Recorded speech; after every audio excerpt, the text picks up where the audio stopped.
ಅಪ್ಪ, ಅಣ್ಣ ಯಾಕೋ ಮಾತು ಕೇಳೋಕ್ಕೆ ತಯಾರಿಲ್ಲ. ಯಾಕೆ ಹೀಗೆ ಆಡ್ತಿದ್ದಾನೆ? ನಂಗೆ ಗೊತ್ತಿತ್ತು ಮಗಳೇ, ಅದಕ್ಕೆ ಬೇಡಮ್ಮ ಅಂತ ಹೇಳಿದ್ದು. ಈಗ ಹೋಗಿ ಇದನ್ನೆಲ್ಲ ಮಾತಾಡಿ ನೀನು ಅನ್ನಿಸ್ಕೊಂಡು ಬಂದ್ಯಾ?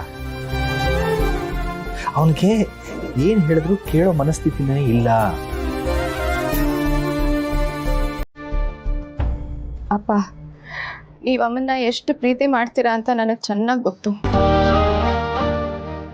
ಮದುವೆ ಆಗಿ ಎಷ್ಟು ದಿವಸ ಆದ್ರೂ ನೀವಿಬ್ಬರ ಮಧ್ಯೆ ಯಾವತ್ತೂ ಮನಸ್ತಾಪಗಳು ಬಂದಿಲ್ಲ.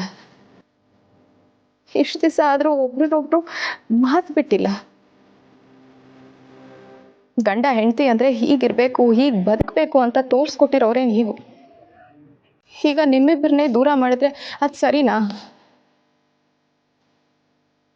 ಸರಿ ತಪ್ಪು ಅಂತ ಯೋಚನೆ ಮಾಡೋಷ್ಟು ವಿವೇಕ ಯಾರಿಗಿದೆ ಇಲ್ಲಿ?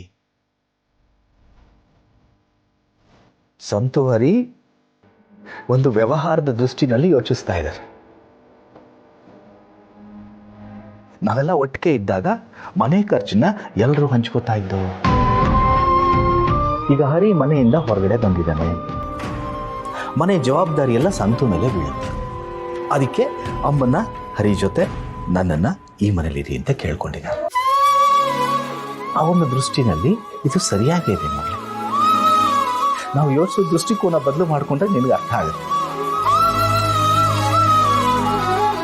ನಿಜವಾಗ್ಲೂ ನಿಮ್ಮ ಮನಸ್ಸಿಂದ ಆಡ್ತಿರೋ ಮಾತಲ್ಲಪ್ಪ ಇದು.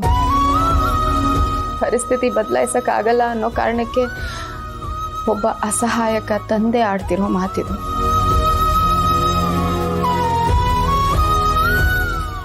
ಯಾಕಪ್ಪ ನಿಮ್ಮ ಮನಸ್ಸನ್ನು ಇಷ್ಟು ಗಟ್ಟಿ ಮಾಡ್ಕೊಂಡಿದ್ದೀರಾ? ನೀವು ಮುಂಚೆ ಹೀಗಿರ್ಲಿಲ್ವಲ್ಲ, ಯಾಕೆ ಬದಲಾದ್ರಿ?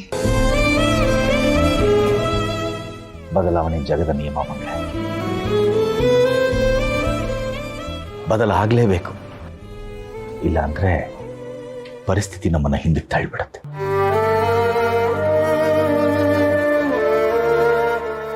ಅಪ್ಪ,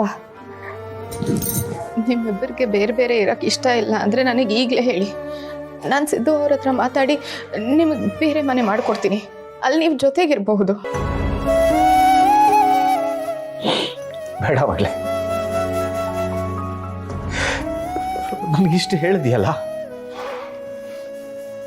ಅಷ್ಟು ಸಾಕು. ನನ್ನ ಎಲ್ಲ ಕಷ್ಟ ಕಾಲದಲ್ಲೂ ನನಗಾಗಿರೋದೇ ನೀವು ಹೆಣ್ಮಕ್ಳು. ಈಗ ಜಾನು ಇಲ್ಲ,